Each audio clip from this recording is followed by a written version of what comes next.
की features of Indian constitution. हमने first की फीचर फेडरलिज्म कर लिया था एंड सेपरेट वीडियो में हमने पार्लियामेंट्री फॉर्म ऑफ गवर्नमेंट को भी पढ़ा। अब है थर्ड की feature, that is separation of power. देखिए सेपरेशन ऑफ पावर का मतलब क्या है कि पावर को डिस्ट्रीब्यूट कर देना, सेपरेटली बांट देना। क्यों? ताकि एक बैलेंस बना रहे, तो जो ये पूरा नेशन है वो बहुत अच्छे से गवर्न हो सके। According to the constitution there are 3 organs of the state. एक तो यहाँ पर जो ये वर्ड स्टेट लिखा है दैट मीन्स ये नेशन को रिप्रेजेंट कर रहा है। यहाँ पर स्टेट गवर्नमेंट की बात नहीं हो रही है, ओके। जैसे हम बोलते हैं ना कि इंडिया इज़ अ स्टेट, तो यहाँ पर एक स्टेट पूरे नेशन की बात हो रही है। तो इसका जो प्रॉपर एक मीनिंग है स्टेट एंड गवर्नमेंट का, और जो इनका डिफरेंस है वो हम यहाँ लास्ट वाले जो बॉक्स है, ये ब्लू बॉक्स, इस पे हम देखेंगे। तो हमारा जो पूरा नेशन है इसमें 3 ऑर्गन हैं जो मेन ऑर्गन्स हैं, और इन 3 ऑर्गन्स में जो पावर है उसको डिवाइड किया गया है, डिस्ट्रीब्यूट किया गया है। अब ये 3 मेन ऑर्गन्स हैं कौन सी, ये देख लेते हैं। First is legislature, second one is executive and the third one is judiciary. हम पहले इनका एक काम पढ़ने से पहले कि इनको क्या क्या पावर दी गई है, उससे पहले हम इनके वर्ड का मीनिंग जान लेते हैं, क्योंकि जब आप इनके वर्ड का मीनिंग जान लोगे आपको इनकी पावर्स का भी पता चल जाएगा अपने आप में, क्योंकि रटना नहीं है, आपको चीज़ें समझनी है, ओके। जैसे कि लेजिस्लेचर का मतलब क्या होता है कि कोई भी चीज़ है उसको बनाना, ठीक है, तो मेक करना। तो यहाँ पर बात किसकी हो रही है, यहाँ पर कानून की बात हो रही है, लॉ की बात हो रही है। तो लेजिस्लेचर का काम है लॉ को बनाना और making of law. And the second one is executive का यूजुअली आप मीनिंग देखेंगे तो इसका मतलब होता है किसी भी प्लान को एक्शन में डालना। तो जो लेजिस्लेचर ने प्लान बनाए उसको एक्शन में कौन पुट करता है, एग्जीक्यूटिव उसको एक्शन में पुट करते हैं। तो दैट मीन्स लॉज को इम्प्लीमेंट करना किसका काम होता है, एग्जीक्यूटिव का काम होता है। And the third one is judiciary, जो कोर्ट सिस्टम है जिसमें supreme court, subordinate courts, high court इसमें आते हैं, जो कि हैंडल करते हैं जो कॉन्स्टिट्यूशन के द्वारा रूल बनाए गए हैं या नहीं बनाए गए, तो इन चीज़ों को ये रिव्यू करते हैं। तो तीनों के काम आपको समझ आ गए, इनके मीनिंग समझ आ गए। अब आपको ये भी पता चल जाएगा कि किसकी क्या पावर है, और इनमें जो डिस्ट्रीब्यूशन किया गया है पावर का, उसका रीज़न एक तो ये है कि बैलेंस बना रहे तीनों ऑर्गन्स के बीच में। ऐसा नहीं है कि किसी को बहुत ज़्यादा पावर दे दी है, किसी को बहुत कम पावर दे दी है, तो एक जो बैलेंस है वो बना रहता है तीनों के बीच में। तो लेजिस्लेचर, एग्जीक्यूटिव एंड जुडिशरी, ये 3 ऑर्गन्स हैं, और ये आपसे एमसीक्यू फॉर्म में पूछा जा सकता है, बहुत ज़्यादा इंपॉर्टेंट क्वेश्चन है ये। और तीनों के जो मीनिंग है वो आप ज़रूर रखना दिमाग में, क्योंकि आपको इनके मीनिंग से ही इनकी पावर समझ आ जाएगी।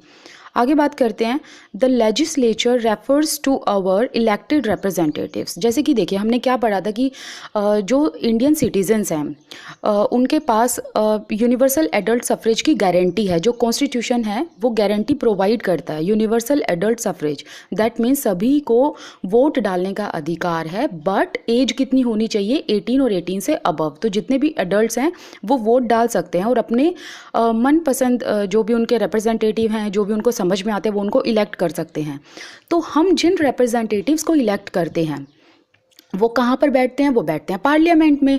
जैसे पार्लियामेंट में जो पार्लियामेंट है वो किसके अंडर होती है, लेजिस्लेचर के। तो लेजिस्लेचर में पार्लियामेंट होती है, पार्लियामेंट में 2 सभा होती है, राज्यसभा एंड लोकसभा, जिसमें हमारे इलेक्टेड रिप्रेजेंटेटिव्स बैठते हैं जो लॉ को बनाते हैं, कानून को मेक करते हैं। तो लेजिस्लेचर के अंदर आते हैं सभी इलेक्टेड रिप्रेजेंटेटिव्स। सेकंड पॉइंट है एग्जीक्यूटिव का जैसे हमने मतलब समझा कि एग्जीक्यूटिव का मतलब क्या है, किसी भी प्लान को एक्शन में डालना। जैसे कि सपोज कीजिए अगर आपके पास बहुत सारी बुक्स हैं और आप उनको एक प्लान बनाकर सोचते हो कि मैं इसको इस टाइम पर पढ़ूंगा और ये जो पर्टिकुलर बुक है इसको मैं इस टाइम पर पढ़ूंगा। तो जब आप एक प्रॉपर टाइम टेबल बनाकर और जब आप उसको पढ़ते हैं तो मतलब आप अपने प्लान को एक्शन में डाल रहे हैं, इम्प्लीमेंट कर रहे हैं। तो उसी तरीके से जो एग्जीक्यूटिव्स होते हैं, एग्जीक्यूटिव क्या करते हैं, ये एक स्मॉलर ग्रुप होता है कुछ रिप्रेजेंटेटिव्स का।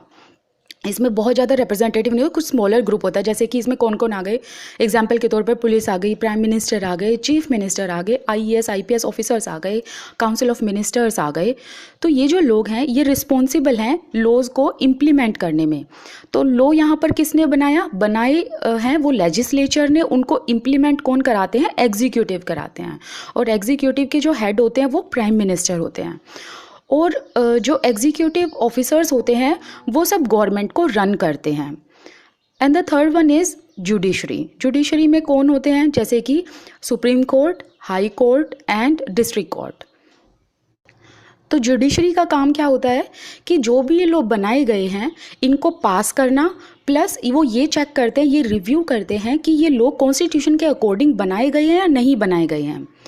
एक चीज़ और, जैसे कि यूएसए में है, यूएसए में भी सेपरेशन ऑफ पावर है, लेकिन वहाँ पर इसको स्ट्रिक्टली फॉलो किया जाता है। लेकिन अगर हम इंडिया की बात करें तो यहाँ पर स्ट्रिक्टली फॉलो नहीं किया जाता, क्योंकि जो ये तीनों ऑर्गन्स हैं, लेजिस्लेचर, एग्जीक्यूटिव एंड जुडिशरी, ये तीनों एक दूसरे की पावर इनकी बटी तो हुई है, लेकिन ये एक दूसरे को इंटरवीन जरूर करते हैं। क्योंकि देखिए, जैसे कि अब लेजिस्लेचर जो है वो कानून बनाता है, तो इसका मतलब ये नहीं है जो इन्होंने कानून बना दिया वो आगे जाकर बिना देखे पास हो जाएगा, नो। उस पर एग्जीक्यूटिव्स जो हैं पूरे, जैसे कि जो सुप्रीम कोर्ट के जजेस हो गए, हाई कोर्ट के जजेस हो गए या डिस्ट्रिक्ट कोर्ट के जो जजेस हो गए, वो रिव्यू करते हैं कि ये जो कानून बनाए हैं क्या ये कॉन्स्टिट्यूशन के तहत ही बनाए गए हैं, तो उनको ध्यान में रखकर तो रिव्यू किया जाता है प्रॉपर। तो ये कह सकते हो कि तीनों ऑर्गन्स एक दूसरे की पावर को रिव्यू करते हैं। ओके, तो यहाँ पर इतना स्ट्रिक्टली फॉलो नहीं किया जाता कि यहाँ पर डेविएशन हो जाता है। The judiciary, of which you will read more in Unit 3 of this book, refers to the system of court in this country. Country का जो ये कोर्ट सिस्टम है, जो कि मैंने अभी बताया, supreme court, high court and जो सबऑर्डिनेट कोर्ट्स होते हैं वो जुडिशरी के अंडर आते हैं। तो एक बार तीनों को मैं फटाफट से रिव्यू करके बता देती हूँ कि इनको सम अप करके पढ़ते हैं। देखिए, लेजिस्लेटिव में क्या होता है, लेजिस्लेटिव में हमारे जो चुने हुए इलेक्टेड रिप्रेजेंटेटिव्स होते हैं वो आते हैं, ठीक है। तो लेजिस्लेटिव में पार्लियामेंट होता है, पार्लियामेंट में 2 सभाएं होती हैं। ओके, पार्लियामेंट में एक लेजिस्लेचर ना, तो लेजिस्लेचर में पार्लियामेंट हो गई, पार्लियामेंट में 2 सभा हो गई, Rajya Sabha and Lok Sabha. And it refers to our elected representatives, and जितने भी इसमें इलेक्टेड रिप्रेजेंटेटिव्स होते हैं they are responsible to make laws, मतलब लॉ बनाने में, जैसे कि मेंबर ऑफ पार्लियामेंट हो गए, एमएलए हो गए, वो इनके अंदर आते हैं। Who frame laws for us and they are elected by us. तो लेजिस्लेचर का मतलब है कि लॉ बनाना, ठीक है, कानून बनाना, ये किसके अंडर में होता है, लेजिस्लेचर के। अब सेकंड पॉइंट है एग्जीक्यूटिव। एग्जीक्यूटिव में क्या है, इनके जो हेड होते हैं वो होते हैं प्रेसिडेंट, एंड जो भी इसमें पुलिस, प्राइम मिनिस्टर या जो आईएएस आईपीएस ऑफिसर, ये सब जो आते हैं दे इम्प्लीमेंट लॉज, ये लॉ को जो कानून है उसको लागू करते हैं। Okay, they are responsible for implementing laws and running the government. अब जो थर्ड वन है दैट इज़ जुडिशरी। इस जुडिशरी में सारे कोर्ट आ जाते हैं, जजेस आ जाते हैं, लॉयर्स आ जाते हैं, and supreme court, high court जो हर स्टेट में होते हैं, high court and district court, जो भी लॉ बनाए गए हैं और जिनको इम्प्लीमेंट किया जा रहा है उन लॉ पर रिव्यू करते हैं कि क्या वो कॉन्स्टिट्यूशन के अकॉर्डिंग बनाए गए हैं, और वो लॉ को पास करते हैं।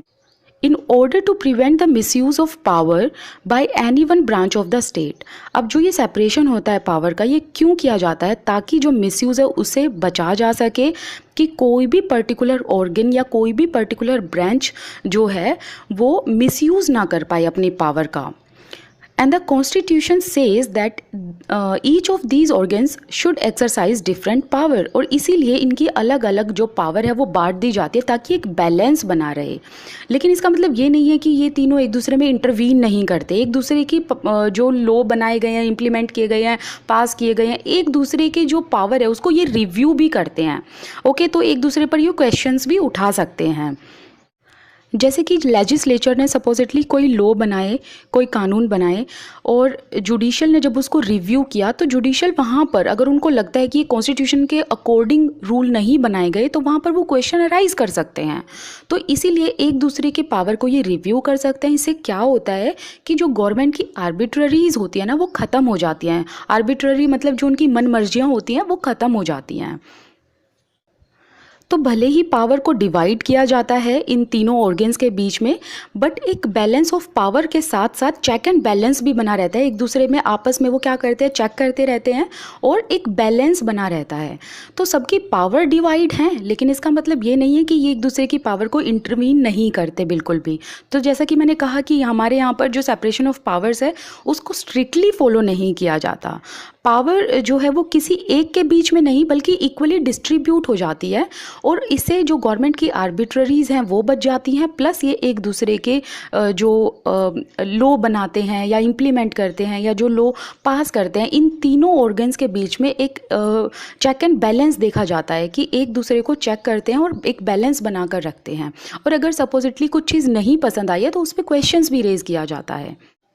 Through this each organs acts as a check on the other organs of the state. That means कि एक दूसरे पर ये चेक भी करते रहते हैं कि कोई भी जो पर्टिकुलर लॉ है क्या वो ढंग से पास किया गया है, क्या वो ढंग से इम्प्लीमेंट किया गया है, क्या वो अच्छे से बनाया गया है या नहीं बनाया गया है, और क्या ये जो लॉ है, ये जो कानून है, जो पॉलिसीज़ हैं, ये जो बनाई गई हैं, क्या ये कॉन्स्टिट्यूशन को ध्यान में रखकर बनाई गई हैं। तो ये एक दूसरे पर चेक भी करते हैं। तो यहीं पर बात आ जाती है कि जो गवर्नमेंट की अपनी आर्बिट्ररीज होती हैं वो ख़त्म हो जाती हैं काफ़ी हद तक, and this ensures the balance of power between all three. तो तीनों के पास इक्वली पावर है और इक्वली एक दूसरे को चेक कर सकते हैं, तो इसी वजह से एक तीनों ऑर्गन्स में बैलेंस भी बना रहता है। ठीक है, अब यहाँ पर स्टेट एंड जो गवर्नमेंट है उसका एक डिफरेंस बताया गया है। The word state is often use in this chapter. हमने इस चैप्टर में और हमने पॉलिटी में बहुत बार स्टेट वर्ड सुना है। तो ये स्टेट जो है ये स्टेट गवर्नमेंट को रेफ़र नहीं करता, ये रेफ़र करता है एक नेशन को। जैसे कि स्टेट और जो गवर्नमेंट है ये बिल्कुल डिफरेंट टर्म है। जैसे अगर गवर्नमेंट की बात करें तो गवर्नमेंट किस चीज़ के लिए रिस्पॉन्सिबल होती है? गवर्नमेंट रिस्पॉन्सिबल होती है लॉ को एडमिनिस्टर करने में एंड इन्फोर्स करने में। और स्टेट क्या होता है? स्टेट एक परमानेंट चीज़ है, दैट इज़ नेशन। ये परमानेंट है, इसको चलाने वाले जो हैं वो गवर्नमेंट है। ओके, और गवर्नमेंट क्या है? ये बदलती रहती है एवरी 5 ईयर, इसका टेन्योर है, एक टेन्योर होता है। स्टेट का कोई टेन्योर नहीं होता। तो हम यहाँ बात कर रहे हैं एक permanent and non permanent thing के बारे में। स्टेट क्या है? एक परमानेंट चीज़ है जिसको कौन चलाता है? गवर्नमेंट चलाती है। गवर्नमेंट क्या? नॉन परमानेंट है। क्यों? क्योंकि पार्टी बदलती रहती है और अपने अकॉर्डिंग फिर देश को चलाती रहती है। The government can change with election, elections के साथ गवर्नमेंट चेंज होती रहती है। And the state on the other hand refers to the political institutions that represents a sovereign people who occupy a definite territory. यहाँ पर sovereign का मतलब क्या है? तो सोवर्न का मतलब होता है जो हमारी जो कंट्री है, जो हमारा ये पूरा स्टेट है, that has sovereign entity. What does that mean? That means it is free to take its external and internal affair. मतलब अपने देश को चलाने के लिए जो भी ये नीतियाँ बनाते हैं, लॉ बनाते हैं, एक्सटर्नल या इंटरनल जो अफेयर होते हैं, ट्रेडिंग होती है, जो भी होता है वो बिल्कुल फ्री है अपना डिसीजन लेने के लिए। यहाँ की गवर्नमेंट बिल्कुल फ्री है अपना डिसीजन लेने के लिए। ये किसी और बाहर के देश के प्रेसिडेंट या प्राइम मिनिस्टर से नहीं पूछते। तो इसका मतलब होता है सोवर्न एंटिटी। और इसी वजह से हम एक पर्टिकुलर नेशन को कैसे करके बात करते हैं? इंडियन स्टेट या नेपाली स्टेट। अब जो यहाँ की अपनी जो स्टेट है, अपना जो स्टेट है इंडियन स्टेट, इसमें कौन सी फॉर्म ऑफ गवर्नमेंट है? डेमोक्रेटिक फॉर्म ऑफ गवर्नमेंट है। And the government is one part of the state. अब जो स्टेट है ये तो पूरा नेशन हो गया, इसका एक छोटा पार्ट कौन है? गवर्नमेंट। और स्टेट को कौन चलाता है? गवर्नमेंट चलाती है। तो जैसे कि आप एक एग्जांपल लीजिए कि जैसे एक गाड़ी है, गाड़ी को कौन चलाता है? ड्राइवर चलाता है। तो गाड़ी क्या हो गई? स्टेट हो गई, और जो चलाने वाला ड्राइवर हो गया वो गवर्नमेंट हो गया। समझ गए आप इस एग्जांपल से? तो ये इनका एक लिंक होता है गवर्नमेंट का और स्टेट का। तो स्टेट एक परमानेंट चीज़ है जो कभी चेंज नहीं होगी, लेकिन जो गवर्नमेंट है वो चेंज होती रहती है जैसे जैसे इलेक्शंस होते हैं। The state refers to more than just the government and cannot be used interchangeably with it। देखिए, आप स्टेट को और गवर्नमेंट को मिंगल नहीं कर सकते। State is different thing and the government word is different thing. Okay, तो जो मैंने बताया कि स्टेट क्या होता है? ये परमानेंट होता है, इसको चलाने के लिए गवर्नमेंट की ज़रूरत पड़ती है। तो गवर्नमेंट जो है इसका एक टेन्योर होता है। ये टेन्योर के बाद क्या होता है? फिर इलेक्शंस होते हैं, हम अपने रिप्रेजेंटेटिव्स को चुनते हैं, फिर उस हिसाब से वो गवर्नमेंट जो वो पार्लियामेंट में बैठती है, लॉ बनाती है और स्टेट को चलाती है। तो ये जो है इसका पूरा डिफरेंस है स्टेट एंड गवर्नमेंट का। तो अभी हम एक बार समअप कर लेते हैं फटाफट से। हमने क्या पढ़ा कि जो पावर का सेपरेशन है वो 3 ऑर्गन के बीच में होता है। Legislative, that means legislature, executive and the judicial. Legislature जो लॉ को बनाते हैं, एग्जीक्यूटिव जो लॉ को इम्प्लीमेंट एंड पास करते हैं, and the third one is जो कि जिसमें पूरा कोर्ट सिस्टम आता है जुडिशियल के अंदर, जो रिव्यू करते हैं क्या ये कॉन्स्टिट्यूशन के अकॉर्डिंग रहकर लॉ बनाए गए हैं या नहीं बनाए गए। ओके, जैसे लेजिस्लेचर के अंदर आते हैं MP, like member of parliament, and MLA. Executive के अंदर आते हैं prime minister, chief minister, council of ministers, IAS IPS officers. And जो जुडिशियल है उनके अंदर आते हैं सारे सुप्रीम कोर्ट, हाई कोर्ट और जो डिस्ट्रिक्ट कोर्ट है उनके जजेस, लॉयर्स। ठीक है, और फिर हमने इसमें स्टेट एंड गवर्नमेंट जो है इन दोनों का डिफरेंस पढ़ा और हमने ये देखा कि जो तीनों ऑर्गन्स हैं इनके बीच में पावर को सेपरेट तो करा है, लेकिन इसका मतलब ये नहीं है कि इनकी आर्बिट्ररी चलेगी, इनकी अपनी मनमर्जियाँ चलेगी। ये एक दूसरे पर चेक एंड बैलेंस करते हैं, मतलब एक दूसरे पर चेक करते हैं क्या काम ठीक से हो रहा है और फिर एक तीनों की पावर के बीच में बैलेंस बन जाता है। तो इस तरीके से ये जो पूरा स्टेट है ये गवर्न होता है। तो यहाँ पर हमारा ये पॉइंट सेपरेशन ऑफ पावर्स ख़त्म होता है। नेक्स्ट वीडियो में हम नेक्स्ट की फीचर पर चलेंगे।